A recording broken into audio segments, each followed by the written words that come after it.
दोस्तों मेरे पास एक सोनी बेबिया का एलईडी टीवी रिमोट है। तो इसमें प्रॉब्लम है, हाई एम्पियर हो गया है इसका आईसी। इसमें पेंसिल बैटरी लगाने से 2 मिनट भी ये चलता नहीं है, उसके बाद जो है बंद हो जाता है। तो ये प्रॉब्लम हुआ था, मैंने जब रिपेयर किया था उसके बाद ऐसा प्रॉब्लम आया था। और इसका जो है बहुत ढूंढ के मैं एक सॉल्यूशन निकाल लिया हूँ। ये देखिए, ये जो रिमोट है इसके ऊपर मैंने एक लिथियम बैटरी चार्जर जो है वो वाला किट लगाया है। और इससे जो है ये 3.7 वोल्ट का एक मोबाइल बैटरी है जो कि कस्टमर के पास था। वो बैटरी हमको दिया है, उसके साथ हमने कनेक्ट किया है। ये सॉकेट से हम इसको चार्ज करेंगे। और उसके बाद जो है दोस्तों, इसके अंदर जो पॉजिटिव और नेगेटिव है दोस्तों, उसमें हमने कनेक्शन किया है। ये देखिए, उस सर्किट से जो है बैटरी वोल्टेज आएगा। और इसमें IN4007 एक डायोड हमने लगाया है।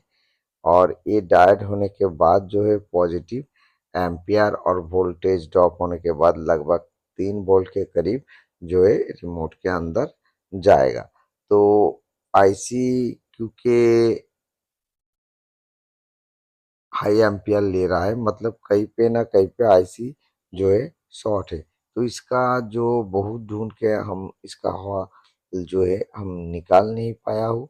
और बस यही हल जो है निकला है। आप आईसी चेंज कर दोगे तो ये बिल्कुल सही हो जाएगा।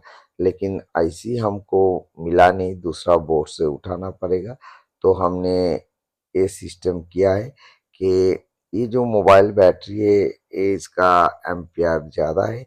ये बहुत देर तक चार्ज रहता है इसमें। और हम इससे जो रिमोट चलाते हैं, एक बार चार्ज करने के बाद बहुत दिन तक रिमोट चलता है। और उसके बाद फिर हम इसको चार्ज कर सकते, क्योंकि ये रिचार्जेबल है। लेकिन ये जो बैटरी है दोस्तों 3.7 वोल्ट का है, तो हमको वोल्टेज को ड्रॉप करके लगभग 3 वोल्ट के करीब लाना होगा। तो इसलिए एक IN4007 डायोड हमने लगाया है। जो डायोड से वोल्टेज गुजरने के बाद जो है हमारा लगभग 3 वोल्ट के करीब हमारा रिमोट में इन करेगा।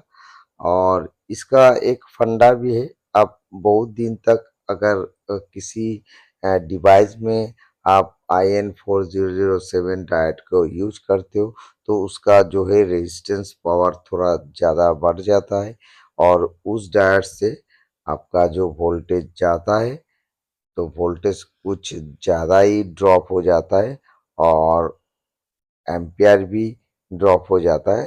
तो हम उसी यूज किया हुआ डायोड को लगाया है इस जगह में, ज़्यादा वोल्टेज को कम करने के लिए।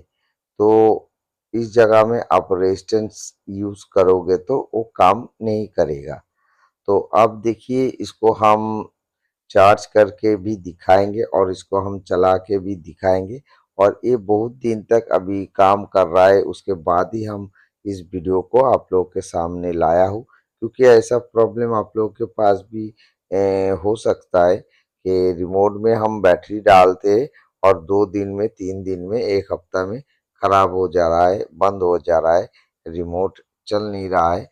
और कोई भी नया टेक्नीशियन हो, वो इसका हल निकाल नहीं पा रहे हैं।